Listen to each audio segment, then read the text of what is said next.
just a moment, you'll hear James Stewart as the six-shooter, just one of the many great stars brought to you Sundays on NBC.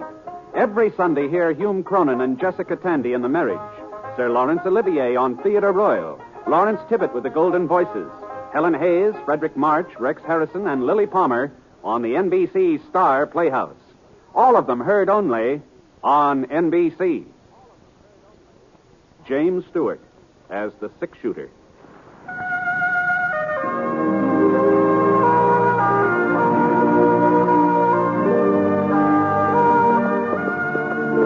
The man in the saddle is angular and long-legged. His skin is sun-dyed brown.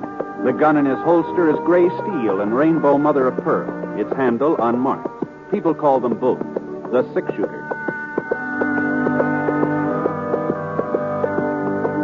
The NBC Radio Network presents James Stewart as the six-shooter, a transcribed series of radio dramas based on the life of Britt Ponsett, the Texas plainsman who wandered through the Western Territories, leaving behind a trail of still-remembered legends.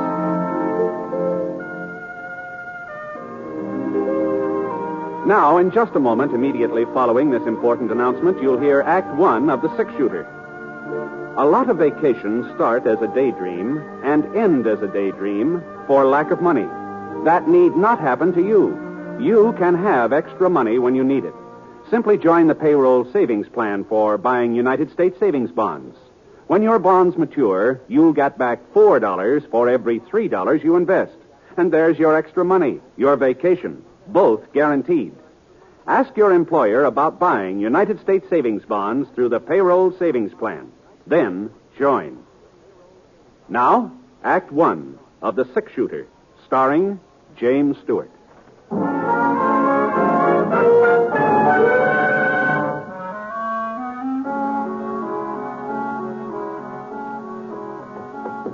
The rain had stopped, but the wind still carried slivers of moisture that cut into the boy's face as he rode along the edge of the creek. When he saw the yellow light from the back of the office, he pulled up and slid out of the saddle. Then tied a wet bandana under his eyes and walked slowly, quietly to the door. All right. Put him up over your heads. Reach. What's that? Way up, both of you. Stay away from that shotgun. Now, look here, young fella. You, get over to the safe. Better hurry it up, mister. Open it. I said open it.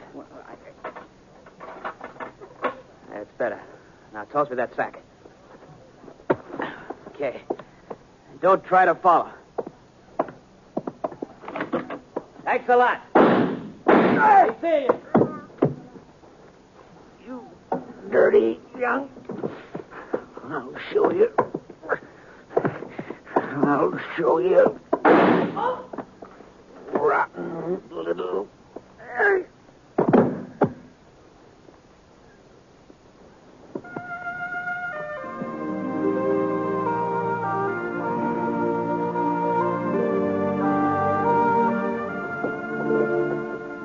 I hadn't figured on going through Clay City. It was an hour out of my way, and I was already a day late to the Jefferson Ranch where I'd signed up for the roundup, but scars started limping from a loose shoe, and I didn't have much choice. So we had to head to the nearest blacksmith shop, so we turned north.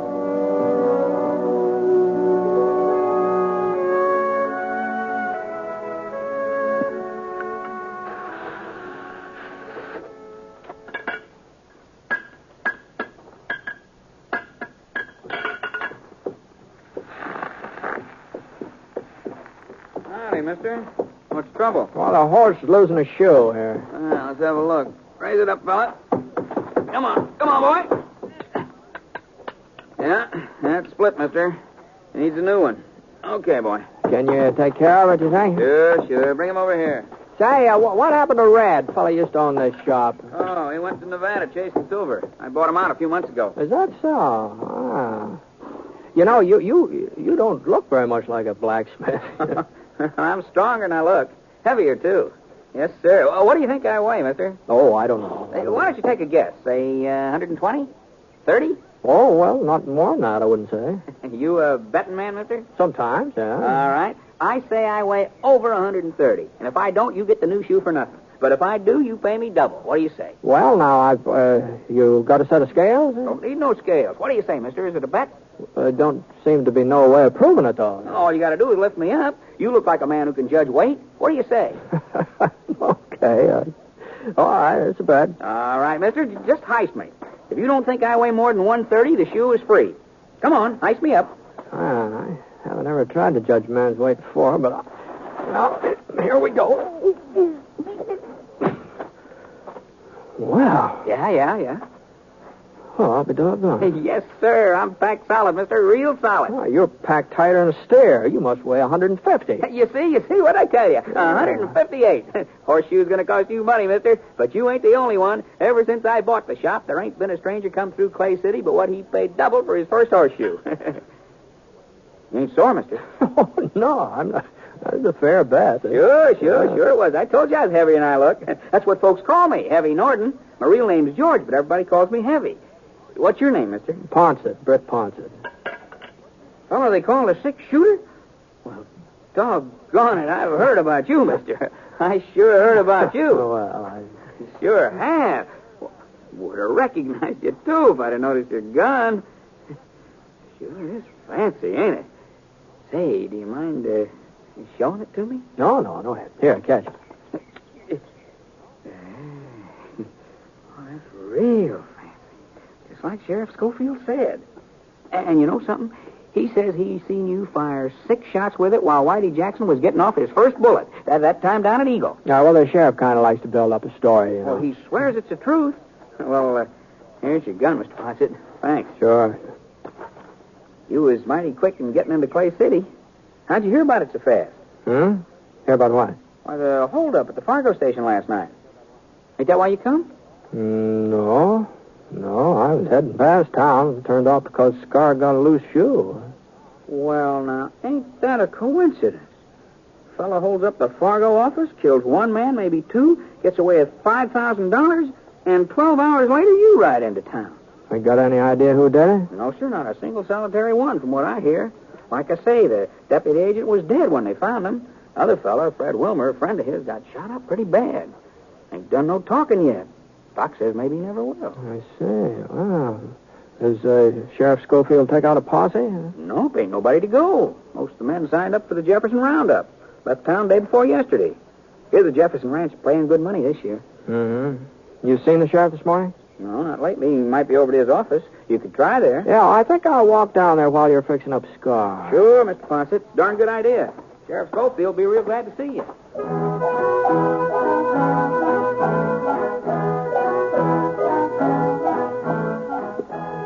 A couple of doors this side of the sheriff's office, I saw the Wells Fargo sign nailed up next to the window. The place wasn't locked, so I went inside. One of the chairs was upset, and there were some damp stains on the floor. The cast-iron safe against the wall was standing wide open, so I kicked it shut. And then I went out in the back stoop. There was some more blood on the steps, and then just red mud. Right at the edge, I saw the hoof prints. They trailed off the side of the creek, and whoever made them had headed west. I let one knee down into the mud and looked at the prints real close. The horse had been wearing one shoe different from the other 3. A sharp rock must have cut into it somewhere or another. Not enough to split it, but just enough so that the print left a sort of a jagged line, like fancy handwriting. You find something, Britt? Huh? Oh, hello, Sheriff. I was just heading out your way. Yeah, I just saw Heavy. He told me he was in town. Did you find something? I don't know. Did you see these hoof prints? Yeah. Well, Don't mean nothing. Trail gives out a mile or so down the creek at the fork. Has Clay City had any other trouble lately, Ed? No, not a bit. I guess any town's got to expect a hold-up once in a while. Well, I heard it was more than that. Yeah, that's right. Fred Wilmer able to talk yet? I'm afraid not. Doc said he'd let me know the first time he come around. Took him out to his ranch on the other side of town. You been out to see him since last night? There wasn't no reason. Well, it might a good idea to be there just in case. I thought maybe I ought to stick in town. Well, it don't look like anything more is going to happen here. Why don't I'll get Scar and meet you out at Fred's place, huh? I can handle this alone, Britt. Well, sure. I was just offering to keep you company, Ed. I'll meet you there.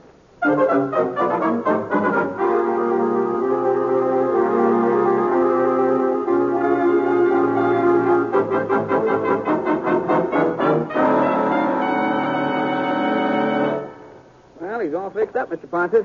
Tied him up around the side so he'd be in the shade. Well, thanks very much. Mighty fine horse you got there, too. You find Sheriff Scofield? I told him you was in town. Yeah, I found him. Figure out anything? No, not so far. You will. Sheriff's a good man. You and him together, you'll get whoever done it. Maybe. Say, you're the only blacksmith around here, aren't you, Evie? Yeah, only one for 40 miles, yes, sir. Did you ever see a horse with a shoe that's got one jagged edge, left hind leg? A lot of shoes got jagged edges, Mr. Ponset. Yeah, I know, but now let's see here. Let's see, I'll try to show you what I mean. I'm not much of an artist, but it looks something like this. Mm-hmm. It's sort of like that. Yeah. Seems to me I did see a shoe like that just the other day. Well, sure. I remember. Told me I ought to get a new one for it. Ben Scofield, that's who it was just the other day. Ben? That's right, Sheriff's kid. You know him, don't you, Mr. Ponset? Sure. Well, I haven't seen Ben for a couple of years, though. Well, sir, you wouldn't recognize him if you saw him now. That boy just sort of growed up overnight. Yeah. Yeah, I guess he has.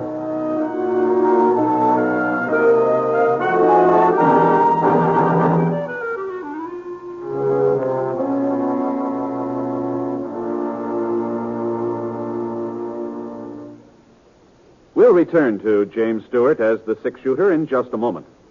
Here's a reminder about some of the wonderful entertainment that's yours for the listening each Wednesday evening on the NBC radio network.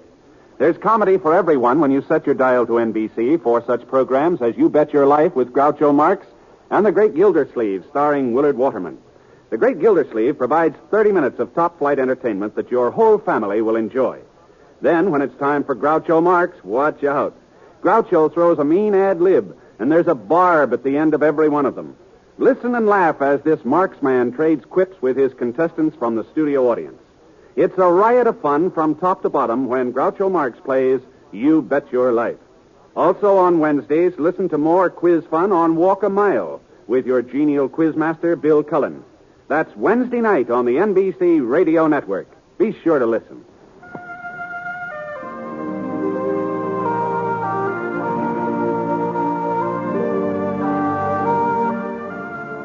Now, Act 2 of The Six-Shooter, starring James Stewart as Britt Ponset.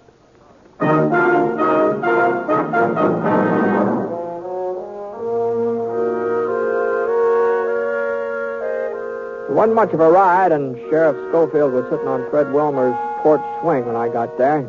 He told me Doc was inside with Fred, so I squatted down on the stoop and waited. About half an hour later, Doc came out, told us we could go inside and see Fred.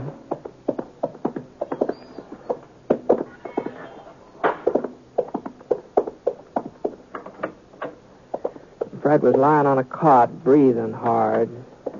The white cloth across his chest was stained pink, and his voice sounded like it was full of air. We was just sitting talking, Sam and me. Didn't hear the back door open. Must have left it unlocked. Turned around, and there he was, holding his gun on.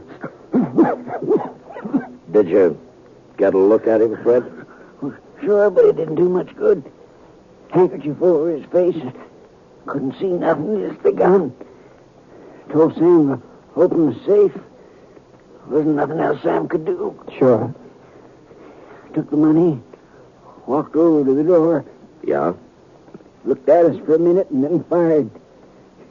Didn't have no reason. Hit Sam in the face, hit me in the chest, and couldn't have no reason. Now take it easy, Fred. It's just like he enjoyed shooting at us. That's how it was, like he enjoyed it. Maybe he was scared. He wasn't scared. He didn't have no reason. Thought he killed us both. Started down the steps. I got my hand on the shotgun and let him have it. You hit him? I don't know, maybe. He gave a yell and rode off. You go out back after him? I couldn't go nowhere, Brett. What kind of a fellow was he? Young? Old? I couldn't see his face. He's a young fellow, I'd say, though. How young? Oh, 17, 18. He was full grown. You sure? He sounded young. He moved young.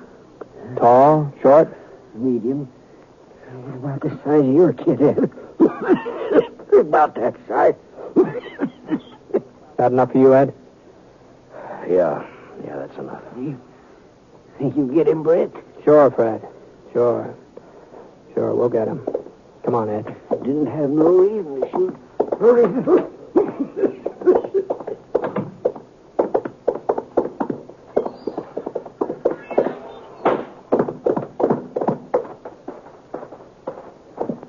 Let's go, Ed.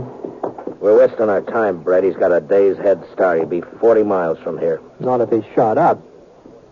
Well, you go on if you want to. Well, you're the sheriff. You've got to make the arrest. You ain't never been so particular before. Maybe not. This time I am particular. You coming? We don't even know where to start. Well, I thought along the creek. Good a place as any other. It's a waste of time, Brett. We picked up the trail along the creek and headed west. Wasn't hard to follow.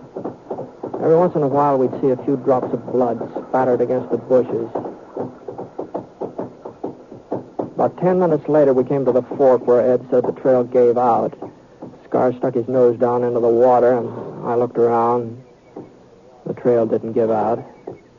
It turned south. I nodded in that direction. Ed didn't say anything. He just followed. Then about 5 o'clock, we stopped to eat. Ed built a fire, and I opened up a couple of cans of beans I had in my roll.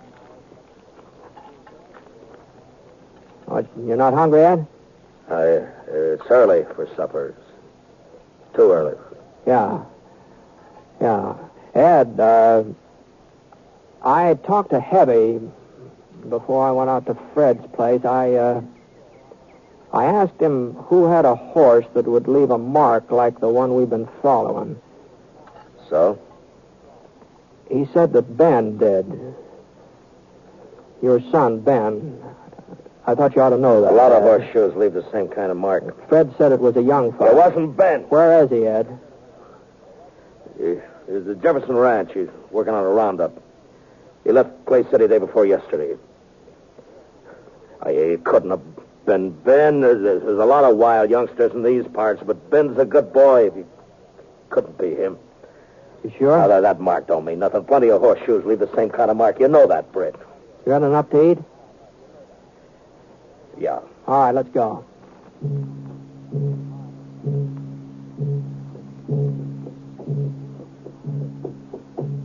The moon came out, thin, yellow. Not real bright, but enough so we could follow the trail. For about 3 miles, there wasn't any blood sign. He must have wrapped something around the wound, wrapped it real tight, and then we found the bandage. A piece of shirt tail sopped through. For the next mile, he'd been bleeding a lot, much worse than before. He was hurt pretty bad, Ed. Yeah, looks like it. He couldn't have gone much further, could he? Hold up, Scar. Ed. Yeah? Pull up. Pull over here. Look. Over there in the gully, that cabin. Yeah. Whose is it? I used to belong to Jake Levant. He died a couple of years ago. Ain't nobody living there now. There's somebody living there. What? Out back. There's a pony. We'd better go on foot.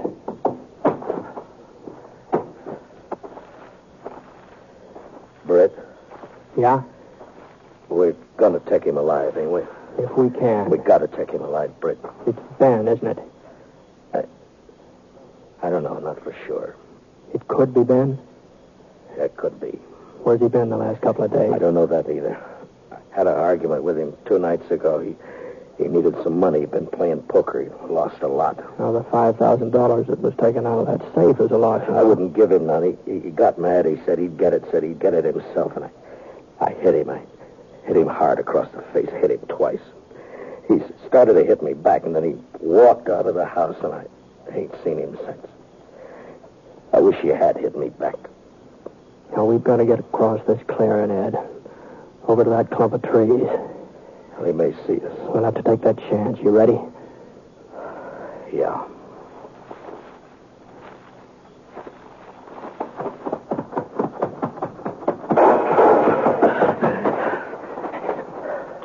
You all right? Yeah, sure. We'll stay in these trees for a couple of minutes. Okay. And then we'll rush him. It's not going to be easy to take him, Ed, now that he's spotted us. Brett, you ain't going to kill him. I'm not going to let him kill me. It ain't his fault, Brett. It's mine. You know that's not so. No, it's the truth. It's my fault. I broke him. I broke him like you break a wild horse. Tried to take all the fight out of him fast. You know what happens when you do that to a horse? He gets tame, but the fight's still there, and someday he turns wild again. He ain't really broke at all. I'm going to rush him alone, Ed. No, stay here. Sam Norton's dead. Maybe Fred Wilmer, too, by now. Killing Ben won't bring him back. He's my son, Brett. I'm sorry, Ed. No, we're going back to town. Not without him. We're going back. Now, you can outdraw me, Brett, but I'll still have time to get a shot off. I'll try to get him alive, Ed. I'll try. No, don't turn your back on me, Brett. Don't be fooled. Don't make me do it, Brett. I knew he wouldn't shoot. I wasn't being brave, but I knew he wouldn't shoot. A man like Ed Scofield just don't change overnight. You can figure a man like Ed. But I hadn't figured on what happened next. Ben! It's me, Ben! You're dead! Can you hear me, Ben? Brett Ponce is coming after you. Throw out your gun, Ben! Brett Ponce is coming! No! Listen to me, Ben! I saw him go down, real slow, like his legs had buckled under him. I pushed myself past a couple of rocks and edged over toward the back door. The kid was in the kitchen. I couldn't see him, but I could hear him moving around, going from window to window, looking out, waiting for me. I slid past another rock. I could run for the door now or wait. The kid made up my mind for me. He knew right where I was. I took out my gun and waited. I knew he'd get nervous first. Young fellas always do. I wasn't so young. I could wait. It wasn't more than 5 minutes before the door started to open. His pony knew he was coming, too. He started for his horse. I aimed at his leg. For a second, he just stopped moving, just hung there in midair like a hawk. And then he sprawled forward out of sight behind a log. Everything was quiet now. Even his pony. And then the moon went behind a thick cloud. And I came around the corner of the cabin. And then suddenly the moon came out again, and just in time for me to see his .45 coming up over the top of the log. His revolver slipped out of his fingers, and I saw him try to reach for it. But he couldn't make it. I stood up and I walked over to the log. I turned him over with my foot, and I looked at his face.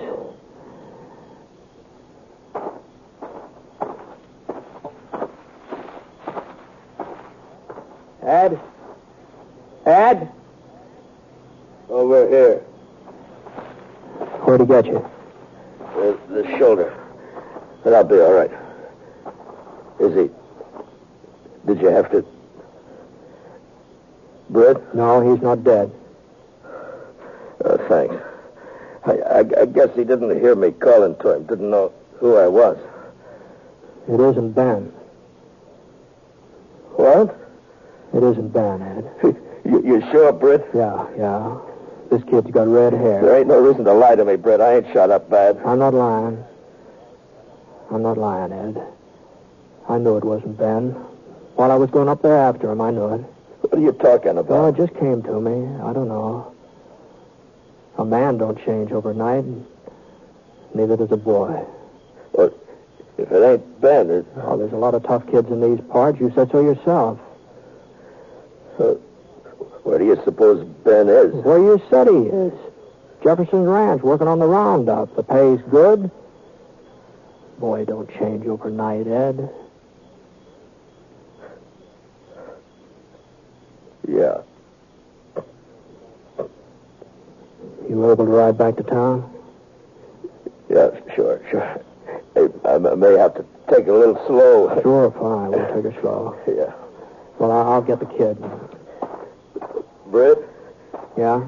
You know something, Britt? I couldn't believe it was Ben neither. Not when he shot me. I just couldn't believe it. You know that, Britt? I know. Sure, I know, Ed.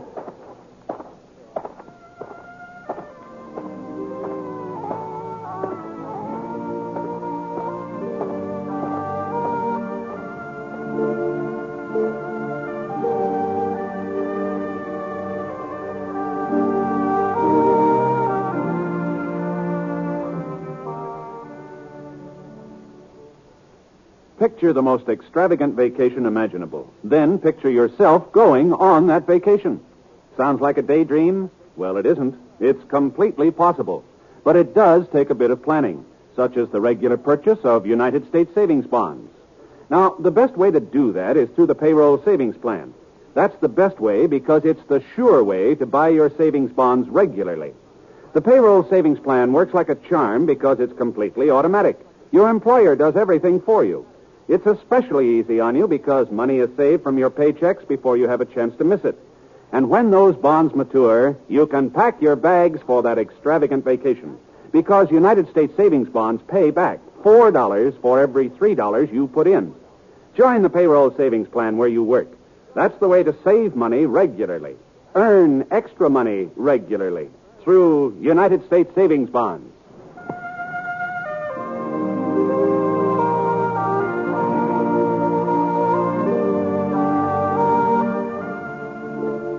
The Six Shooter is an NBC Radio Network production in association with Review Productions. It is based on a character created by Frank Burt, and the transcribed story is written by him. Mr. Stewart may currently be seen in the Universal International picture Thunder Bay. Others in the cast were Parley Bear, Jimmy McCallion, Herb Vigran, and Bill Conrad. Special music for this program was by Basil Adlam, and the entire production is under the direction of Jack Johnstone. All characters and incidents were fictitious, and any resemblance to actual characters or incidents is purely coincidental. Hal Gibney speaking. Hear Exciting Stroke of Fate tonight on the NBC Radio Network.